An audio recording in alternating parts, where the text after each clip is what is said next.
Hi, welcome to నూతన Reddy kitchen. Hi, ఎలా ఉన్నారు? అందరు బాగున్నారా? ఈరోజు పొంగనాలు చేస్తున్నాను.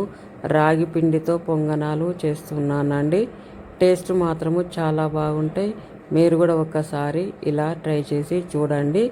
రాగి పిండిని 1.5 గ్లాసు రాగి పిండిని తీసుకోవాలి. సగం గ్లాస్ ఏమో బొంబాయి రవ్వని తీసుకొని కలుపుకోవాలి. ఈ రాగి పిండి బొంబాయి రవ్వ ఈ రెండు కలుపుకోవాలండి. కలుపుకున్న తర్వాత ఏం చేయాలంటే వాటరు పోసుకోవాలి, కొద్దిగా పెరుగు పోసుకోవాలి. పెరుగు ఎక్కువ తీసుకోవాలి, వాటర్ తక్కువ తీసుకోవాలి. ఈ రెండు కలుపుకోవాలండి. ఈ పిండిలో పోసుకొని కలుపుకొని కొద్దిగా జీలకర్ర వేసుకోవాలి. ఉల్లిగడ్డలు పచ్చిమిరపకాయలు కడిగి చిన్న చిన్న ముక్కలుగా కట్ చేసి పెట్టుకోవాలి. టమాటాలను కడిగి కూడా చిన్న చిన్న ముక్కలుగా కట్ చేసి పెట్టుకొని ఇవన్నీ ఈ పిండిలో వేసుకొని కలుపుకోవాలి. కొద్దిగా వంట సోడా వేసుకోవాలండి. కొద్దిగా వంట సోడా వేసుకొని కలుపుకొని 1/2 అవర్ నానబెట్టి పెట్టాలండి. ఈ పిండిని మూత పెట్టి పెట్టుకోవాలి.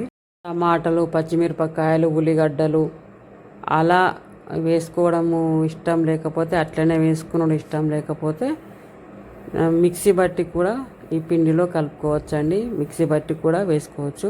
నేనైతే ఇలానే వేస్తున్నాను. ఉల్లిగడ్డలు పచ్చిమిరపకాయలు టమాటాలు ఇలాగే వేస్తున్నానండి. నేనైతే ఇవన్నీ బాగా కలుపుకొని ఉప్పు అయితే కరెక్ట్గా వేసుకోవాలండి. వేసుకొని ఇవన్నీ బాగా కలిపి మూత పెట్టి పెట్టుకోవాలండి. ఒక 1/2 అవర్ మూత పెట్టి పెట్టుకోవాలి.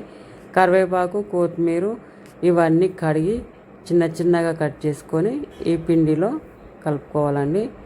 కలుపుకొని పెట్టుకోవాలి. ఉల్లిగడ్డలు పచ్చిమిరపకాయలు టమాటాలు ఎవరైనా చిన్నపిల్లలు తినని వాళ్ళు ఉంటే మిక్సీ బట్టి ఈ పిండిలో కలుపుకోవాలండి. స్టవ్ ఆన్ చేసుకొని పొంగనాల పాత్ర పెట్టుకోవాలి. వేడైన తర్వాత నూనె ఈ గుంతలలో నూనె పోసుకోవాలి. వేడైన తర్వాత ఈ పిండి వేసుకోవాలండి. ఈ గుంతలల్లో పిండి వేసుకొని మూత పెట్టుకోవాలి. ఈ వీడియో చూస్తున్న వాళ్ళందరూ నా ఛానల్ని సబ్స్క్రైబ్ చేసుకోండి, ఒక లైక్ చేయండి. రాగి పిండితో రాగి జావా, రాగి సంగటి ఇలాంటివే కాకుండా అప్పుడప్పుడు ఇలా కూడా చేసుకోవాలి. పొంగనాలు దోశలు రాగి పిండితో చేసుకోవచ్చండి. చాలా బాగుంటుందండి. టేస్ట్ అయితే ఆరోగ్యానికైతే రాగి పిండి చాలా మంచిదండి. ఆరోగ్యానికి రాగి జావా, రాగి సంగటి, పొంగనాలు ఏదైనా సరే అండి రాగి పిండితో చేసుకుంటే హెల్త్కి అయితే చాలా మంచిదండి. ఇంకో సైడ్కి తిప్పుకోవాలండి. కాలిన తర్వాత 2 సైడులా మంచిగా కాలిన తర్వాత గిన్నెలో పెట్టుకోవాలి. పిండి మొత్తము ఇలానే చేసుకోవాలండి. పిండి మొత్తం ఇలా పొంగనాలు ఇలానే చేసేసుకోవాలి.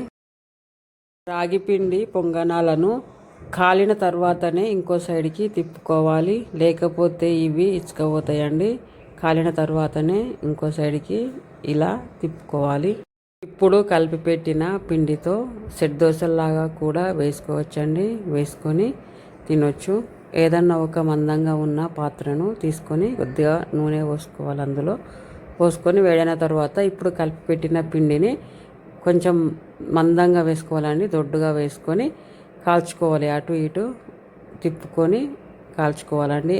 కాలిన తర్వాత తింటే చాలా బాగుంటుందండి. అలా కూడా చేసుకోవచ్చు. కొన్ని పొంగనాలు చేసుకోవచ్చు, కొన్ని అలా దోశలాగా కూడా చేసుకోవచ్చు అండి. టేస్ట్ అయితే చాలా బాగుంటుంది.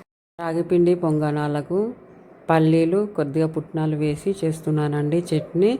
నూనె వేడిన తర్వాత ఆవాలు జీలకర్ర పల్లీలు పచ్చిమిరపకాయలు ఇవన్నీ వేసుకోవాలి. ఇవి కొద్దిగా గోలిన తర్వాత పుట్నాలు వేసుకోవాలి. ఎక్కువ పల్లీలు వేసుకోవాలి, కొన్ని పుట్నాలు వేసుకోవాలి, అంతే. ఇది కూడా చాలా బాగుంటుందండి ఈ చట్నీ.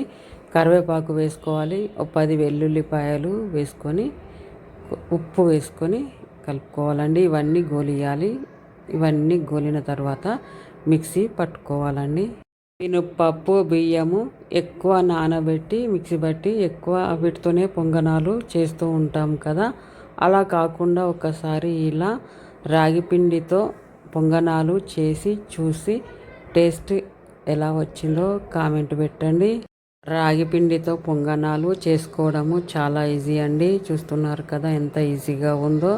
మీరు కూడా ఒకసారి రాగి పిండితో పొంగనాలను ఇలా ట్రై చేసి చూడండి. టేస్ట్ అయితే చాలా బాగుంటుందండి. ఇలా మొత్తము గోలిన తర్వాత మిక్సీ పట్టి పెట్టుకోవాలండి. పల్లీ చట్నీలోకి తాలింపు పెట్టుకోవాలి. నూనె వేడైన తర్వాత జీలకర్ర, ఆవాలు, 2 ఎండిన మిరపకాయలు, కరివేపాకు వేసుకోవాలి. పల్లీలు మొత్తము గొలిన తర్వాత మిక్సీ పట్టుకునేటప్పుడైతే కొద్దిగా చింతపండు వేసుకొని మిక్సీ పట్టి పెట్టుకోవాలి. ఇష్టం ఉంటే వేసుకోవాలి చింతపండు కొద్దిగా, లేకపోతే లేదండి.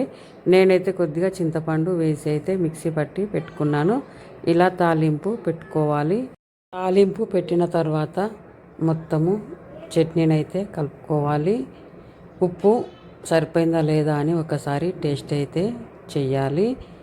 ఈ వీడియో చూస్తున్న వాళ్ళందరూ నా ఛానల్ని సబ్స్క్రైబ్ చేసుకోండి. ఒక లైక్ చేయండి, షేర్ చేయండి, బెల్ ఐకాన్ని ప్రెస్ చేయండి. బాయ్ అండి.